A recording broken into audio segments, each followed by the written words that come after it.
Okay, sorry for the delay, but maybe we can get started.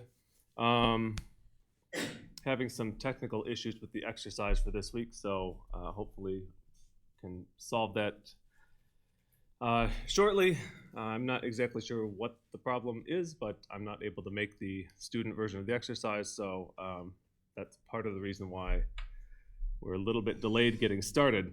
Um, anyway, this week we're on to talking about rocks and ice as viscous materials. So we're going to encounter the equations for viscous flow um, of basically pretty highly viscous materials like ice or rock, not things like water, where when you start looking at the flow of water, you have to deal with turbulence. We won't do anything relating to turbulence, fortunately, because things get a little bit less nice when you deal with that.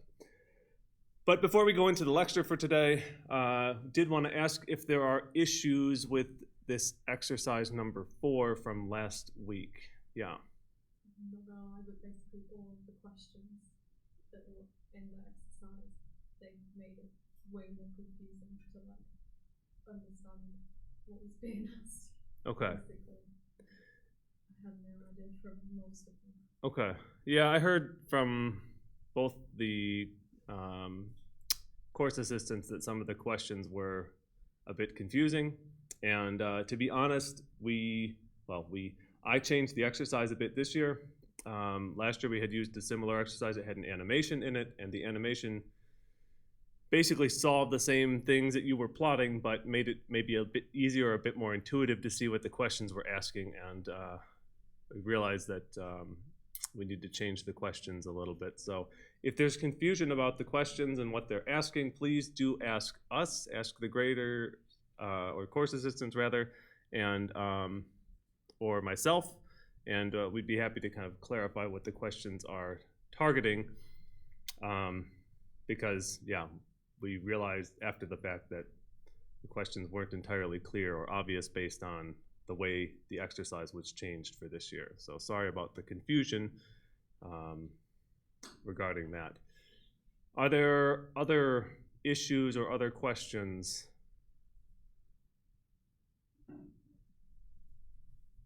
If not, just a reminder that the exercise is due by the end of the day tomorrow, so you will have time again in the work session for this week if you need to keep working on that.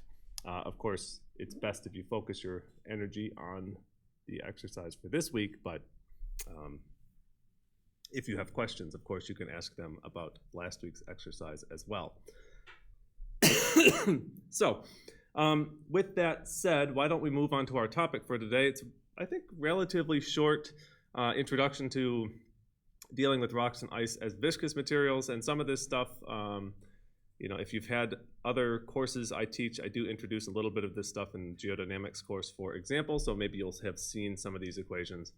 And once we have the lecture, I'll see what we can do about previewing the exercise, because I think the only version I have at the moment that's available has all the solutions on it, and I'd rather not put that on camera for obvious reasons. So we'll see what we can do about going through the exercise and giving you some idea of what you'll be working on for this week. So then, yeah, let's go here. Basically, all we want to do in the lecture is talk a little bit about the basic equations that are used for dealing with rock and other highly viscous materials when they deform. And we'll look at a couple end member types of viscous flow in the channel.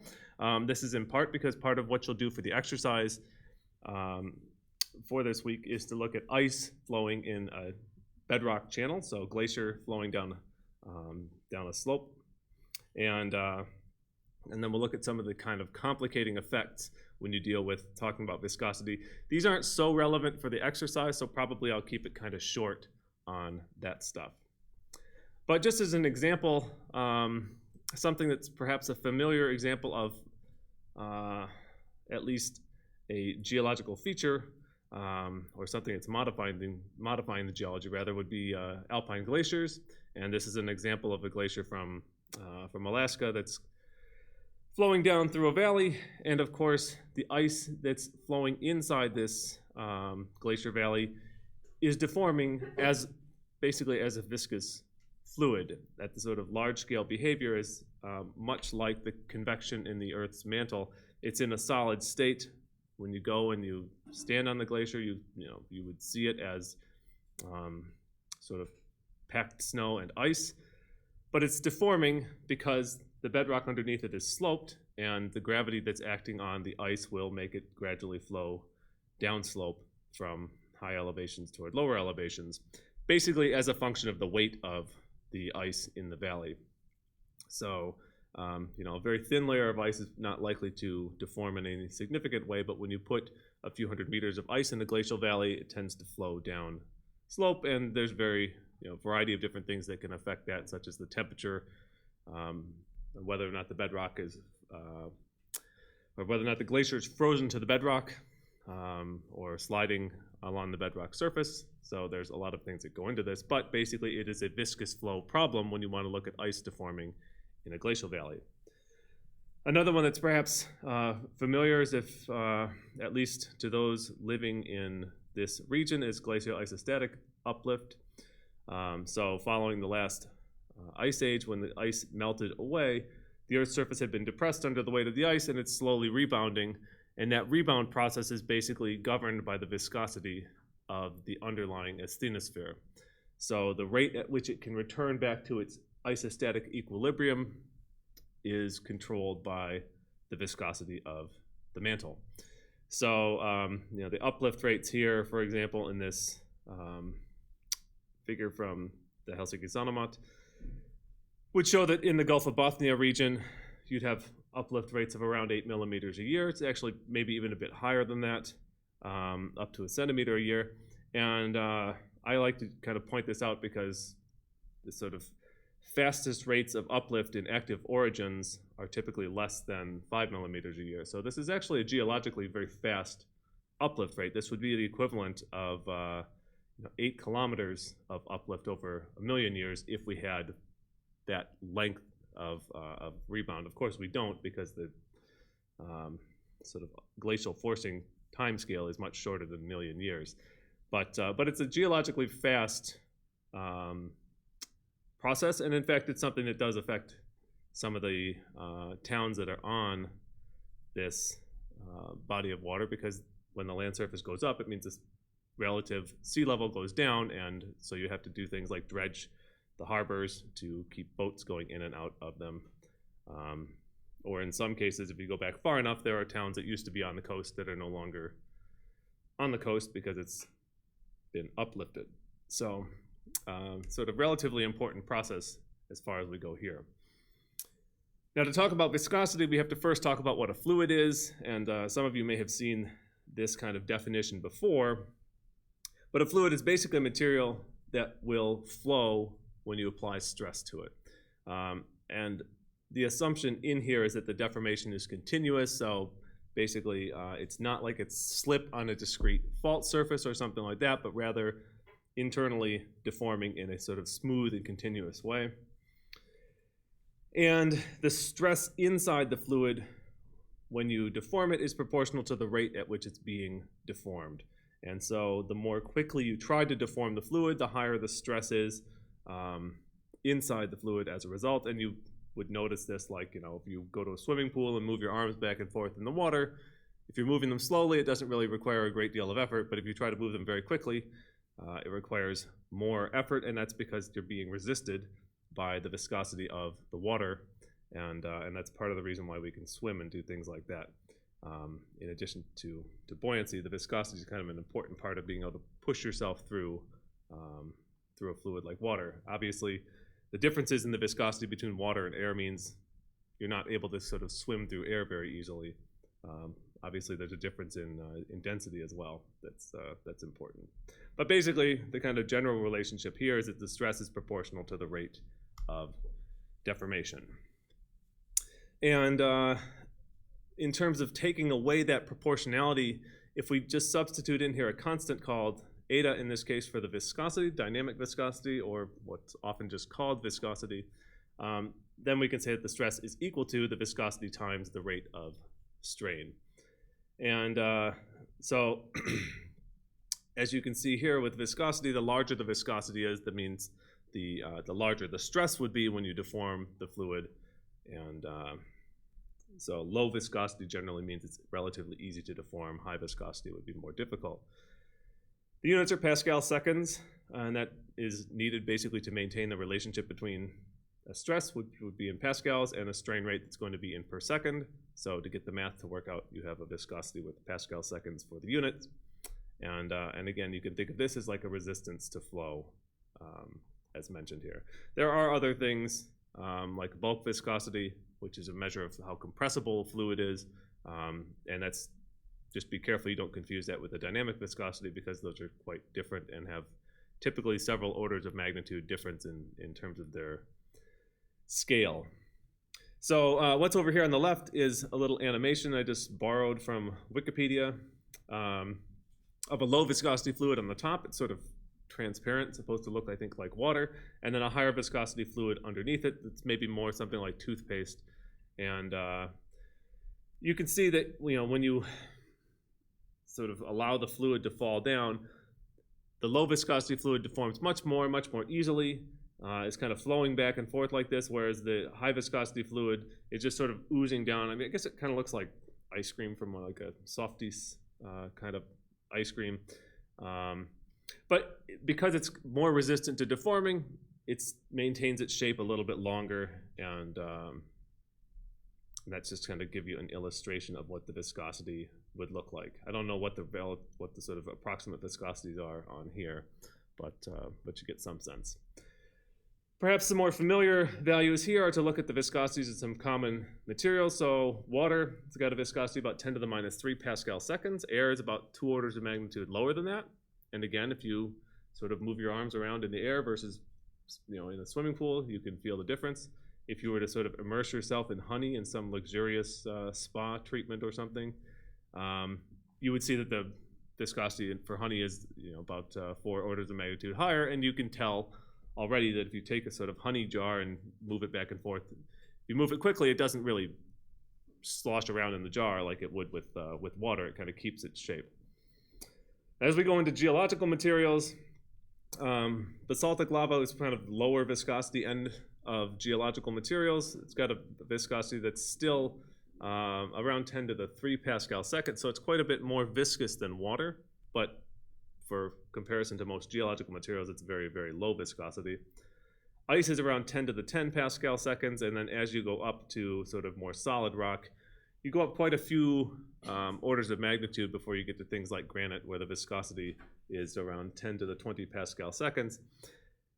And this is probably an obvious thing, that if you go and look and watch an outcrop somewhere here outside one of these buildings, you're not going to see much deformation of the granite. Even if you sat there for years watching, you're probably not likely to be able to observe any flow because the viscosity is so high that it's not going to deform. If you had the same kind of outcrop made of ice and you were able to kind of keep the temperature from being an effect on the ice, you might be able to see over some time scale what the deformation of the ice would look like. And I guess I don't actually know what the viscosity of glass is, but like you often can see, if you look in really old buildings, you'll see the kind of like wiggly pattern in the glass, which is a result of its flow. It's not a crystalline structure, it's amorphous, and so it flows just like any fluid would. Maybe we can look up what the viscosity of glass is at some point. My guess is it's probably close to that of ice, but I don't know. But, you know, over 100-year timescales, you could see glass deform. Same thing would go, you know, for ice, depending on how big of a glacier or something you have, you can see ice deforming in, you know, even a few weeks. You could see measurable deformation in glaciers. So there's a huge variation in natural viscosities of different materials, and this is just to kind of give you some idea roughly of what they are, because we'll deal a little bit with this obviously in the exercise when we talk about viscous flow of ice. So what we've been talking about up to this point is what's called the Newtonian viscosity. So this is a fluid in which the stress is directly equal to the viscosity times the strain rate. Or in other words, you could say it has a linear relationship, meaning that this, if the stress goes up by a factor of 2, the viscosity or the strain rate would have also gone up by a factor of 2. So it's viscosity in this case would be a constant and would not depend on any of the things like how quickly it's being deformed. So that wouldn't feed back into the viscosity. And for features or fluids that are kind of following this Newtonian behavior, air, water, and maybe motor oil, those are kind of similar to Newtonian fluids, but most rocks and ice as well are not Newtonian. Instead, they have a little bit more complicated relationship, and we'll also explore this in the exercise this week. But before we get into these complexities about nonlinear behavior, we can first look at just a couple examples of ice flowing down a channel or fluid flowing down a channel, a Newtonian fluid in this case. So the picture here is, it depends on what orientation you want to have, whether you want to see this as like a cross section through a channel, or whether you want to be kind of flying around in a drone or something and looking down above some glacial valley.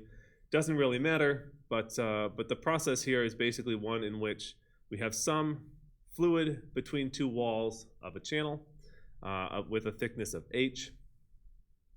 And the way in which we can get the fluid to move in the channel is either to apply a pressure gradient.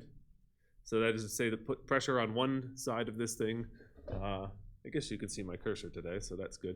But you could make the pressure higher over here on the right side and lower on the left side, and that will drive the fluid to flow in the direction of low pressure.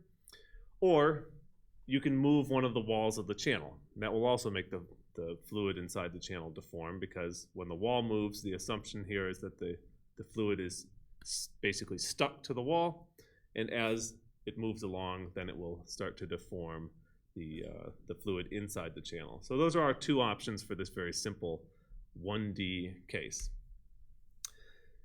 In the case where we say there's no pressure gradient and only move one of the walls, the type of flow that we would expect to see would look something like this. So if down at the bottom here, the velocity is 0, and the top wall is moving with some velocity u0, as it moves along, what would happen to the fluid inside the channel is that the velocity would basically linearly increase from the bottom here up toward the top. So the velocity vectors would go from 0 up to u0 and just increase equally across the width of the channel.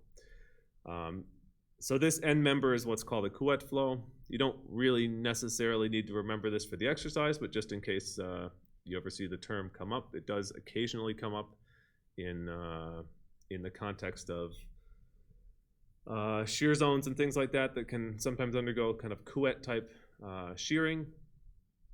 And this is a case where there's basically no pressure gradient, but there is a difference in the velocity of the two sides of the channel. So this wouldn't really work so nicely for a glacial valley, unless you had a glacial valley with a strike slip fault running down the middle of the channel. We generally assume that the walls of the glacier are kind of fixed and the ice is flowing down the channel. So this would be something different. This could be, the top and bottom of a ductile shear zone. So where, one side of the shear zone is moving relative to the other and the rocks in between are being deformed. They might observe kind of Couette type deformation in that case. This is the kind of math for this. I don't think I'm going to really say much about this, but you can look at the slides if you're interested to know how to calculate the velocity here. And how this occurs basically is if you just take the dp dx term and set that to 0, because the pressure gradient is 0, you're left with this more simple relationship, which is just a linear increase in velocity across the channel width.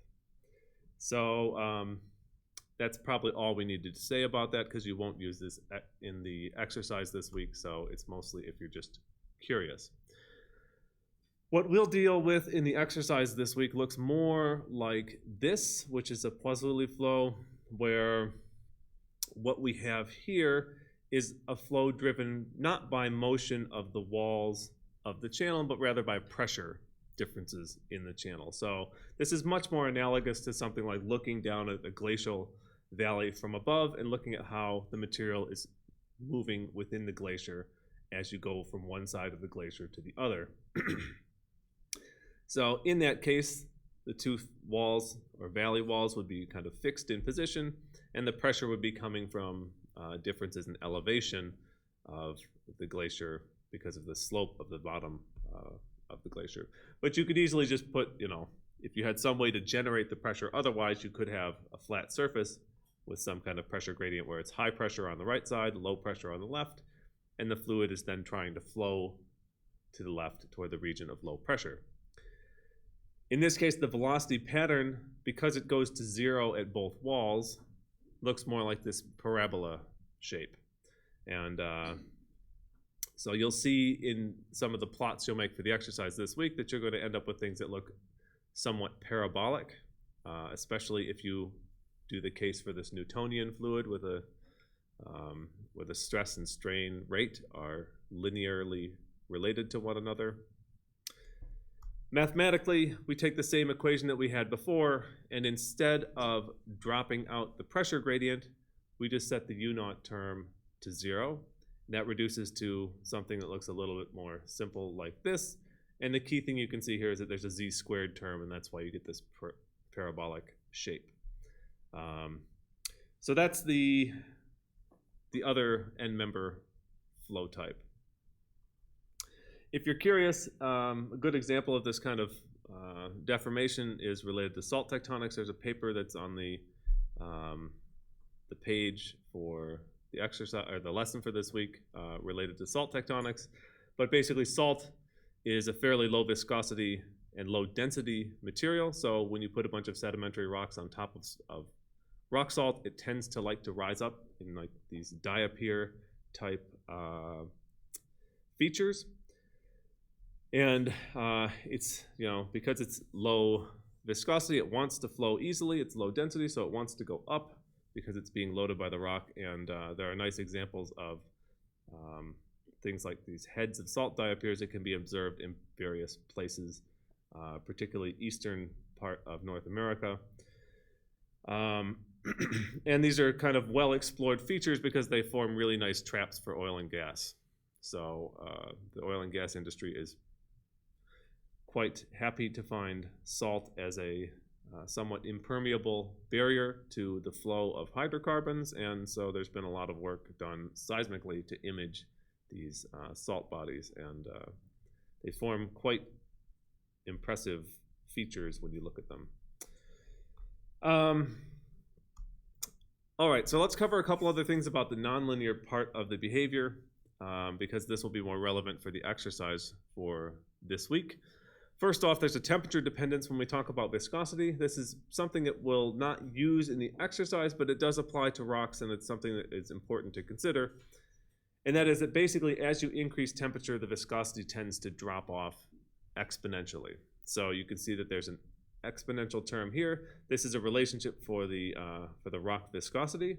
So there's some kind of material constant here, A0, and then an exponential term that has the activation energy divided by the gas constant times temperature. So this e to the 1 over t behavior means that as temperature goes up, you're going to see exponential decrease in viscosity. And we also kind of see this in the way that real rocks deform, that they're basically brittle near the surface. And as you go deeper into the earth, they become more ductile and begin to flow in a viscous way. And that has to do with the fact that as temperature goes up in the Earth's interior, the conditions are met where it's easier for rock to flow and to deform that way than it would be to fracture and fault like it is near the surface.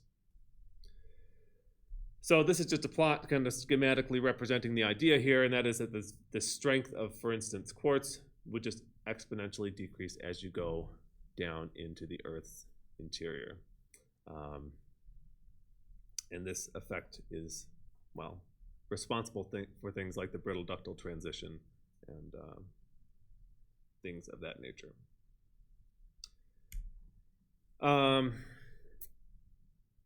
Yeah, I think I'll skip the question. I'm not feeling it today. So the thing that's important for us is when we talk about things like ice and rocks normally, we have to consider that when we do something like double the force we apply to rock, it tends to deform about 8 times faster than we would sort of otherwise see. So if we had a linear relationship between stress and strain rate.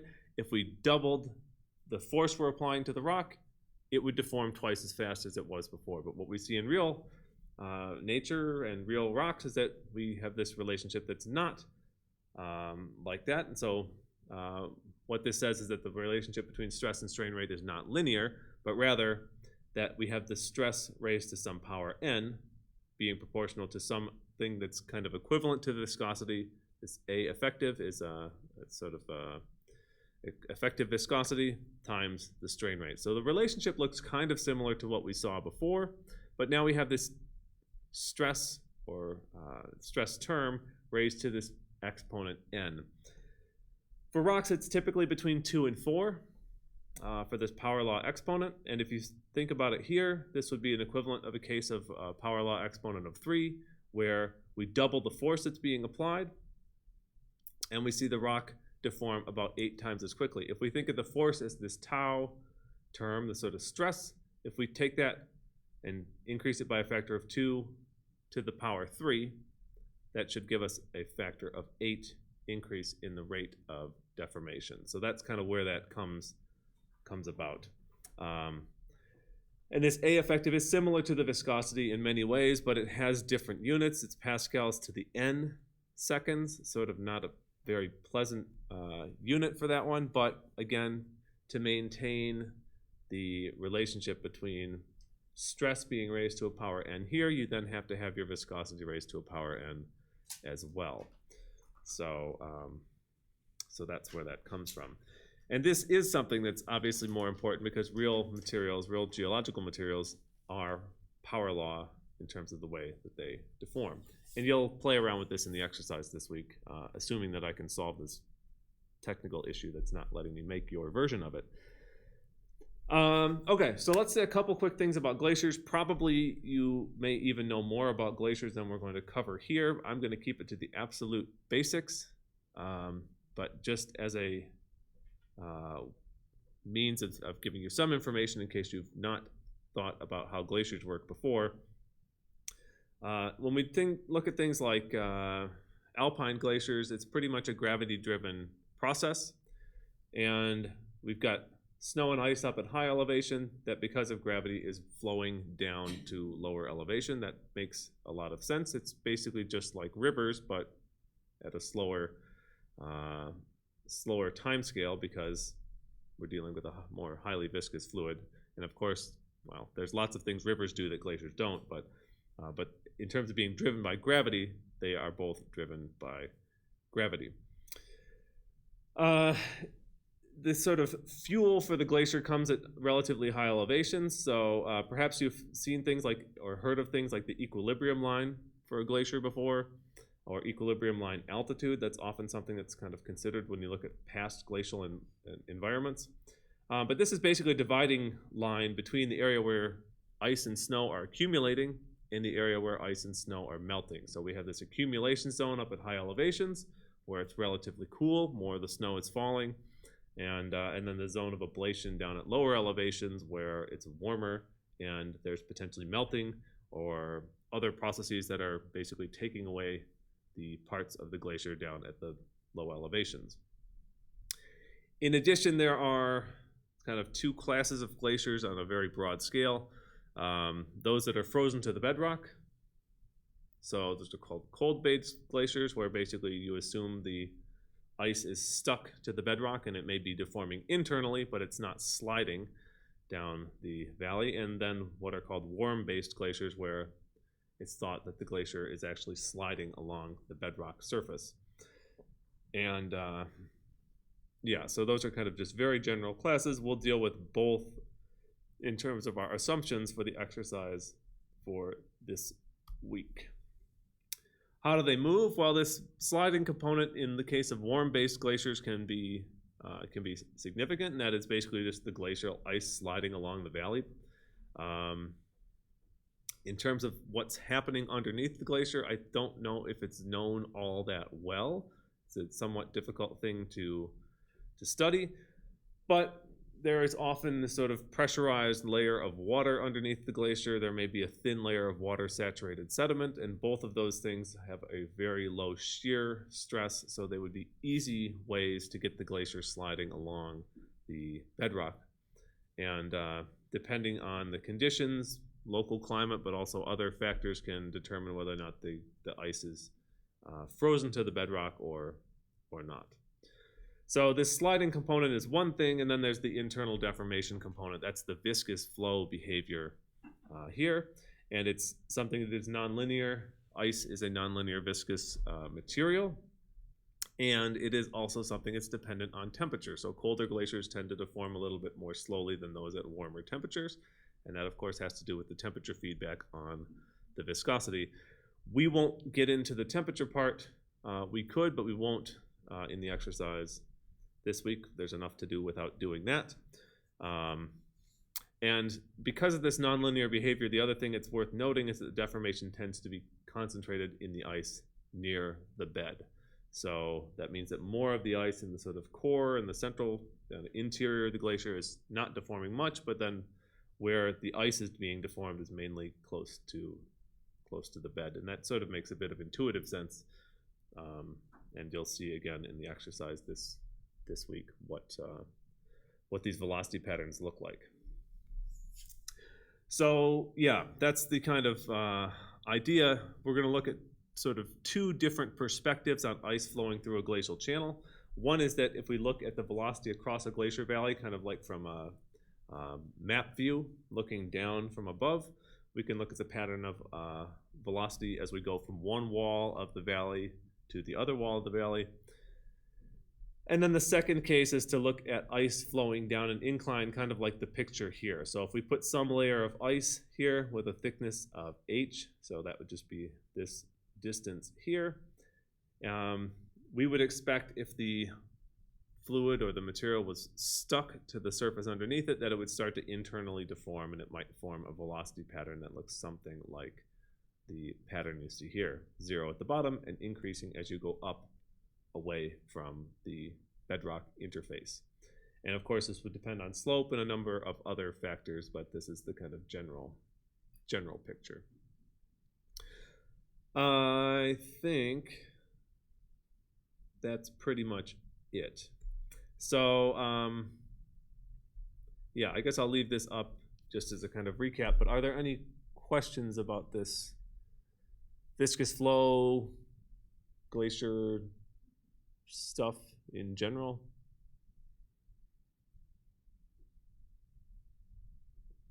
Okay. If not, then now we move to the more uncertain part of the lesson for today, and that is what to do about the exercise. That's a problem for me, not a problem for you, but I'm sure you want to get started on it, so I'm going to try to solve that problem somewhat quickly. But I will show you just on the course page. I haven't pushed the changes yet, again, because the exercise is being difficult. But this lesson materials from last year are somewhat similar to what, the slides are actually quite similar to what I presented, but the exercise has been updated a bit. But the general idea is more or less quite similar. So the lecture slides will be up in a little bit once we get the exercise sorted out. There is this article that I mentioned here about the salt tectonic behavior. If you're curious about that, it's a kind of simple model of salt being loaded by a prograding delta. So this is just moving out on top of some layer of salt and then showing how the salt gets deformed as a result of a few different factors. Then, like last week, there is this kind of theory piece. In this case, it's theory for linear viscous flow of a glacier flowing down a slope. So you can find something about that. And if you're interested, you can look through an example of how the equations are solved to calculate velocities of glacier flowing down some slope like is shown here. So yeah, that's up on the course page, and you can take a look at that if you're interested in kind of a sense of how the math works for starting at the point of what our stress-strain relationship is, or stress and strain rate relationship is, and then calculating what the potential energy for the change in potential would be for the fluid flowing down the slope, and so on from there. So I would invite you to take a look at that. It is an optional thing. What is less optional is the theory that's related to the exercise for this week. So this is something you're going to want to look through because it will help you understand what the equations are that we're dealing with. But similarly, I didn't want to put this in the exercise just because it's kind of a bunch of equations, but it's a good thing to read through before you get started on the exercise, just to make sure you understand what the equations are that you're going to be working with. Like, for instance, you're going to start with this equation, the last line here. I can't really highlight it very nicely, but this is equation 10. That's what you're going to deal with in the first part of the exercise. So if you want to know how to get to equation 10, it would be good to look at the 9 steps before that so you can see how we end up there. Similarly, in problem number 2, you're going to end up working with this equation number 19 down here at the bottom. And it would also be good just to kind of take a quick look through the steps there. You don't necessarily need to follow all the integrations, but just take a look at, like, okay, what's happening? What is this, like, what does U mean? What is gamma X? What are some of these different terms, so that you have some idea what the exercise is dealing with. So that will be available as soon as the exercise is ready. I think for the purposes of just giving you a general idea of the exercise, we can take a look at the exercise from last year. I will tell you that there are some changes, but this is covering same kind of material roughly, so at least it gives you some idea what we're going to be going after. So this is last year's version of the exercise. It was also, it was just a single Jupyter notebook about viscous flow of ice. So there is a problem 0 in this year's version. The problem 0 is about getting some course feedback. I just kind of, with some of the changes that have been made to the exercises, would like to get your input on how things are going. So you'll have that. There's no problem 0 in last year's version, but just so you know. And the first problem is actually more like problem number 2 in last year's exercise, and that is to look at ice velocities in some glacier here in Western Canada called the Saskatchewan Glacier. It's about 1.4 kilometers wide at the widest part, and there have been flow velocities that were measured across the width of the glacier, and there's some data that you can load in a data file so that you can see what those velocities look like. You're going to then go about using this equation here that's going to give you a value u for the velocity of the ice as a function of a number of different parameters. So there's a value a, which is one of the viscosity constants. You're given that. There's this power law exponent n and some other terms here that you'll be dealing with. This will basically allow you to calculate what the velocity,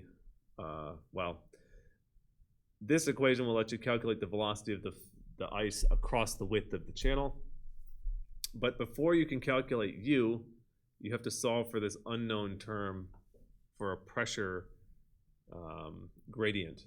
So we don't actually know what the pressure gradient is, but you're given some guidance about how to calculate this for the observations that we have, because we, for instance, know what the velocity is in the middle of the glacial channel.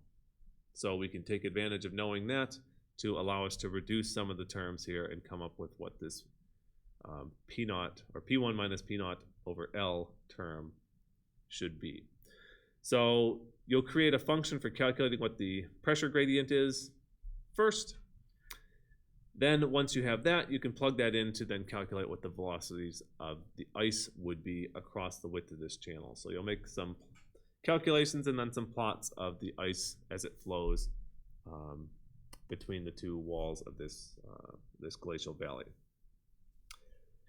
I think after that, you're going to need to make a function for a goodness of fit, because we're going to compare the observations we have from a data file to your predictions from the function you have here for calculating the ice flow velocity. So this will be somewhat similar in a way to what was done in exercise number 3, where we had a data file, and in that case you had a topographic profile. You were comparing that to some hill slope diffusion prediction. Here we have some observed velocities, and we're going to do the same kind of thing, compare those observed velocities to predictions for different power law exponents and see which power law exponent fits the observed velocities the best. So you'll calculate those. Here's what the data looks like. So you don't have a ton of observations, but you have different distances across the width of this glacier, so distances from the center of the glacier, and the velocity in meters per year and meters per second that were observed at those locations. So with that, you'll then calculate in meters per year what the velocities are from this viscous flow equations, compare them using a goodness of fit function, same one that you used in exercise 3, maybe exercise 3. But this kind of chi-squared where you don't have a standard deviation, but you just have the expected value in the denominator. So after that, you make a plot, and I think that's kind of it for that problem. Then I think I've maybe combined problems 2 and 3, but they're basically covering that same kind of thing. It's all dealing with the same basic system of ice flowing through a channel. Then for the last problem, which is problem 4 in the new exercise, not problem 3 as it's shown here, but we're going to go to another glacier in the same part of Western Canada where there have been more observations of the ice flow velocities. But in this case, we're looking at ice in kind of cross-section view, so flowing down a slope, and what the velocity looks like as you go from the bedrock up to the interface between the glacier and the atmosphere. So similarly, we have an equation here for calculating what the velocities should be. But like last time, we have this unknown term. Here it's called gamma x. That is a gravitational force function. Don't really need to worry about what that means. But what you do have to do is solve for what this gamma x term is by rearranging this equation. And you're given some guidance, again, about how to do that so that you can make some steps without hopefully too much trouble. Once you have the values for gamma x, like the last problem, you can then calculate what the flow velocities would be. You can use the goodness of fit function that you have already so that when you load in your data, because we have, again, observed velocities here in a data file that looks more like this. So a few more observations, but basically from 0 up to 209 meters above the bedrock surface, there are different velocities that have been measured in this glacier, and you will then take this observed data and try to fit with your model of the flow velocity which of the power law exponents gives the best fit to this this velocity data in this case. Same kind of thing where you do the goodness of fit calculation. Then you make a plot. Then there's like 2 little questions at the end and you're done. So yeah, I think it may take a few minutes to sort out why it is the exercise doesn't want to play, but I'll do that, and then the exercise, as soon as it's available, I'll post the link on Slack so that you can take a look and get started. It shouldn't take, hopefully, more than a few minutes, but yeah, it's not yet available, but will be available soon. Any questions?